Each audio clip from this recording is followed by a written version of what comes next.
नमस्कार, बहुत बहुत स्वागत है आपका नेक्स्ट 9 न्यूज में और मैं हूं आपके साथ राकेश कुमार। इस समय लोकसभा चुनाव का माहौल चल रहा है, जहां पर लोकसभा के तीसरे चरण का मतदान खत्म हुआ है और चौथे चरण का भी इंतजार है। लेकिन इन सब के बीच जो जुबानी जंग है वही खत्म होने का नाम नहीं ले रही। आपने देखा होगा इसे लोकसभा चुनाव के दौरान यहाँ तक कि प्रधानमंत्री मोदी से लेकर के विपक्ष के जो तमाम बड़े नेता है वो एक दूसरे पर हमलावर हुए और उस हमलावर में उन्होंने ऐसी ऐसी टिप्पणी की है, ऐसी ऐसी बयानबाजी दी है जो शायद इस देश के लिए भी सही नहीं है, यहाँ की जनता के लिए भी सही नहीं है। अब सोचिए कि ये वही नेता है, ये वही प्रत्याशी है जो आगे चल के उम्मीदवार के तौर पर, आगे चल के सांसद के तौर पर पद संभालेंगे और उस पद के हमारे लिए वो जिम्मेदार होंगे। तो आप ये समझिए कि ये किस तरीके से बयानबाजी करते हैं, ये किस तरीके से टिप्पणी करते हैं। आज खुद यहाँ पर भाजपा के महाराष्ट्र की लोकसभा उम्मीदवार यहाँ पर नवनीत राणा ने कल जिस तरीके से टिप्पणी करी थी, उस टिप्पणी को आप जरा सुनिए कि उन्होंने क्या कुछ कहा था।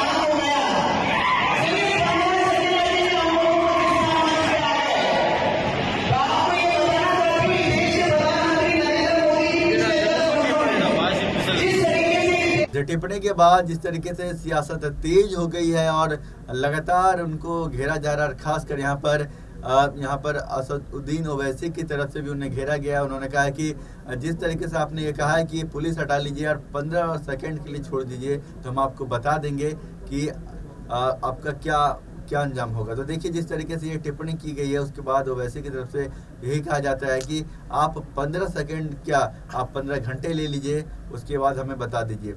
और उन्होंने इसके अलावा बीजेपी सरकार को यहाँ पर आड़े हाथों लिया है, बीजेपी सरकार को घेरा है। उन्होंने कहा है कि प्रधानमंत्री मोदी जिस तरीके से यहाँ पर पाकिस्तान चले जाते हैं या नवाज शरीफ से मिलने के लिए भारत में बिना कुछ बताए किसी से कहे, तो ये कहीं ना कहीं ये कि कैसी मानसिकता है, कैसी सोच है। और यहाँ पर आरएसएस और जिस तरीके के इनके जो लोग हैं, खासकर नवनीत राणा जैसे लोग, ये किस तरीके की टिप्पणी करते हैं, किस तरीके की बयानबाजी करते हैं, इसे लेकर के यहाँ पर ओवैसी काफ़ी ज़्यादा यहाँ पर नाराज दिखा दिया और उन्होंने नवनीत राणा को जमकर फटकार लगाई है, जमकर उन्हें घेरा है। और इसे पूरे मामले को लेकर के देखिए पहले ओवैसी ने क्या कुछ कहा है।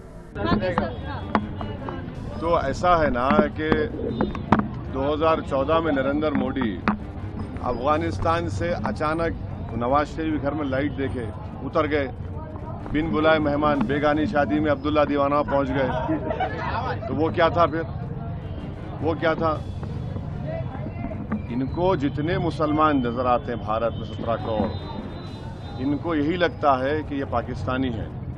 तो यही आरएसएस की आइडियोलॉजी को हमको हराना है और इनको नफरत है इन लोगों को भारत की प्लुरलिज्म से, डाइवर्सिटी से। और जो बात प्रधानमंत्री कह चुके हैं कि मुसलमान घुसपैठी है, मुस्लिम महिलाएं ज़्यादा बच्चे पैदा करते हैं और हिंदू महिलाओं के गले से मंगलसूत्र छीन कर उनको दिया जाएगा, ये जिहादी है, तो यही भाषा का इस्तेमाल कर रहे हैं। नहीं, एक चीज और है कि दर्शकों देखा आपने जिस तरीके से यहाँ पर दोनों की तरफ से यहाँ पर टिप्पणी की जा रही है। पहले नवनीत राणा का टिप्पणी आता है ओवैसी को लेकर के, हालांकि ओवैसी इस पर पलटवार करते हुए जवाब भी देते हैं और इस जवाब में उन्होंने प्रधानमंत्री मोदी को घेर दिया है। इसके बाद इस जो तीखी प्रतिक्रिया अब ये कहाँ तक जाकर रुकेगी, कहाँ पर जाकर थमेगी, ये दर्शकों देखने ही वाली बात होगी। फिलहाल के लिए मुझे दीजिए इजाज़त, देखते रहिए नेक्स्ट 9 न्यूज। आप सभी दर्शकों का बहुत बहुत धन्यवाद।